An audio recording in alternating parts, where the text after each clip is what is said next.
St. Louis, police and protesters spent Sunday gearing up for the culmination of a weekend of demonstrations in Ferguson and across St. Louis. Protest organizers planned to stage several acts of civil disobedience at undisclosed places on what they called Moral Monday. On Sunday, people protesting the fatal shooting of Michael Brown, an unarmed black teen, by white police officer Darren Wilson gathered to discuss tactics and strategy but kept secret where and when the actions might take place. Police expressed frustration about the coming events and planned to have extra officers ready to respond as they learn of events. Police officers don't like the unknown, St. Louis Metropolitan Police Chief Sam Dotson said. So anything that would impact the average person's daily life concerns me. Can I keep the public safe? Can I keep the officers safe? Can I keep some sense of normalcy in our community?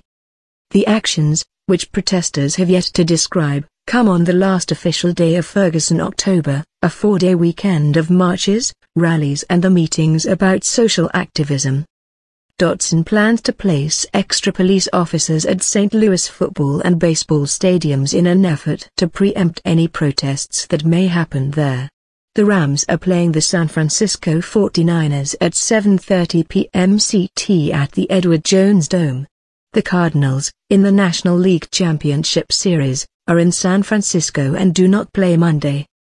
Officers, though they don't have body cameras, will be using handheld cameras to record events in case of later disputes, Dotson said.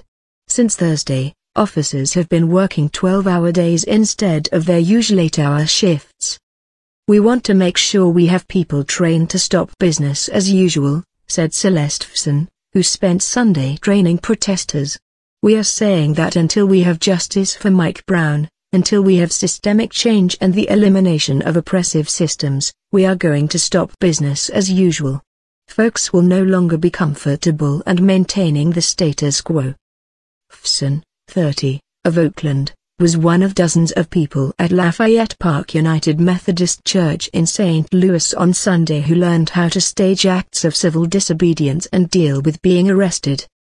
Trainers told people to write a phone number for bail and legal help on their upper arms and to go limp or turn on their sides if police start to beat them.